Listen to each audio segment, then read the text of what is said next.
Commençons notre exploration de la phase de planification par les activités de gestion de projet qui sont associées à ce processus.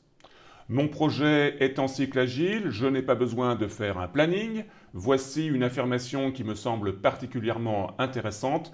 Elle est basée sur ce que j'observe au sein des équipes et lors de mes formations. Alors, quel est votre avis? Prenez quelques instants pour y réfléchir. On se retrouve juste après. Pour vous apporter quelques éléments de réponse, revenons sur le triangle d'or du projet avec le coût, le délai, le périmètre, ce qui peut être variable, ce qui doit être fixé. Examinons tout d'abord cela avec le cycle en V et puis ensuite en agilité. Dans le cadre du modèle traditionnel en V ou en cascade, on a effectivement un périmètre qui est plutôt fixé dès le départ du projet puisqu'on va faire des spécifications générales et puis détaillées. Et on aura donc un pilotage du projet qui sera plutôt orienté sur la planification.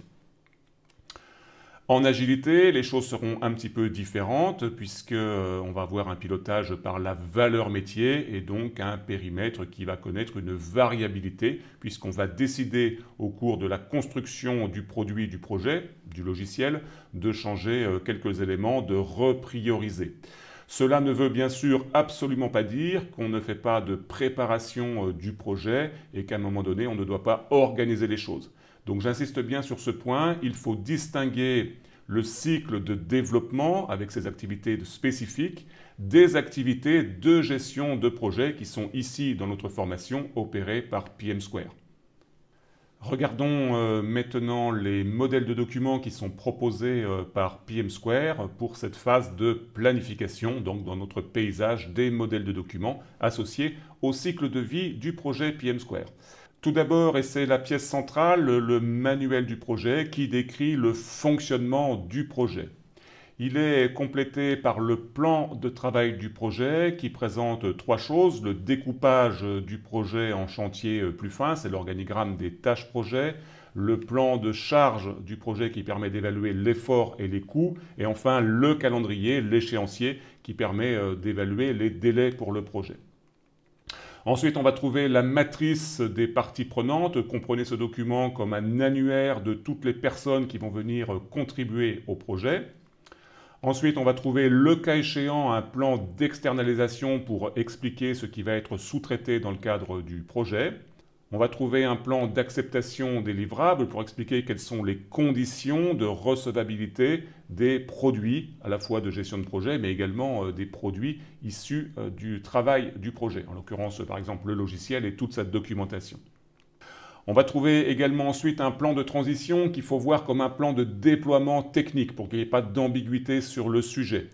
Il est accompagné d'un plan de mise en œuvre organisationnel qu'il faut voir comme un plan de conduite du changement qui a plus un impact sur le volet métier de la solution.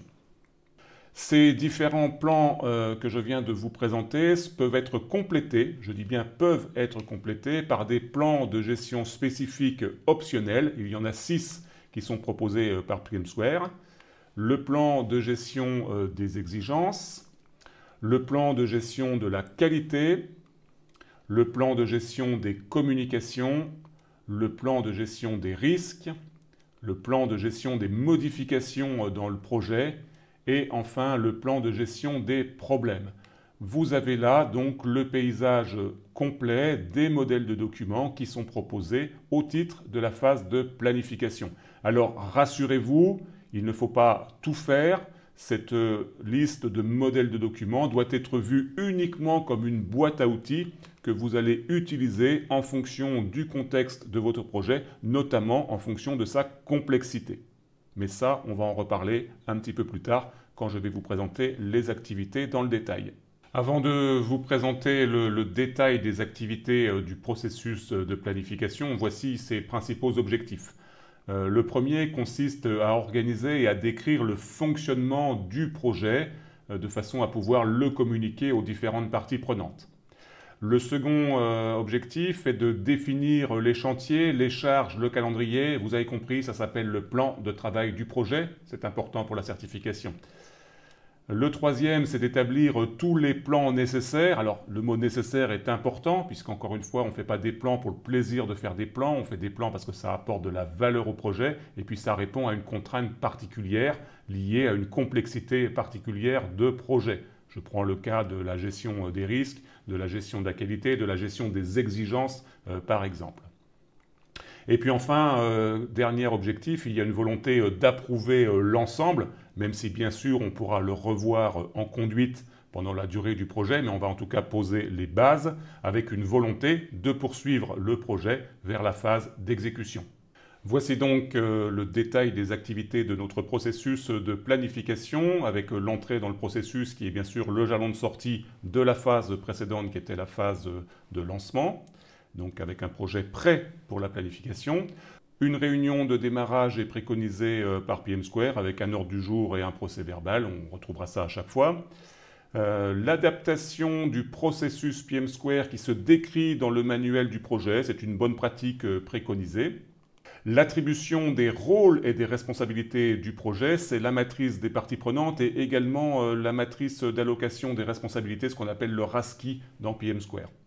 La description du fonctionnement du projet qui se décrit dans le manuel du projet, par exemple les instances, les comités de pilotage. S'il existe un comité de direction, même s'il n'est pas préconisé par PM Square, vous allez le décrire dans le manuel du projet, les participants à ces réunions, la fréquence de ces réunions, ça se décrit dans ce document. Déterminer ensuite la décomposition du travail et les charges ainsi que le calendrier du projet, c'est le fameux plan de travail de projet, c'est peut-être le travail le plus important avec bien sûr le manuel du projet. Élaborer les plans spécifiques de projet, alors attention uniquement les plans nécessaires, là encore et j'insiste bien là-dessus, ça doit apporter de la valeur, ne faites pas de la documentation pour le plaisir.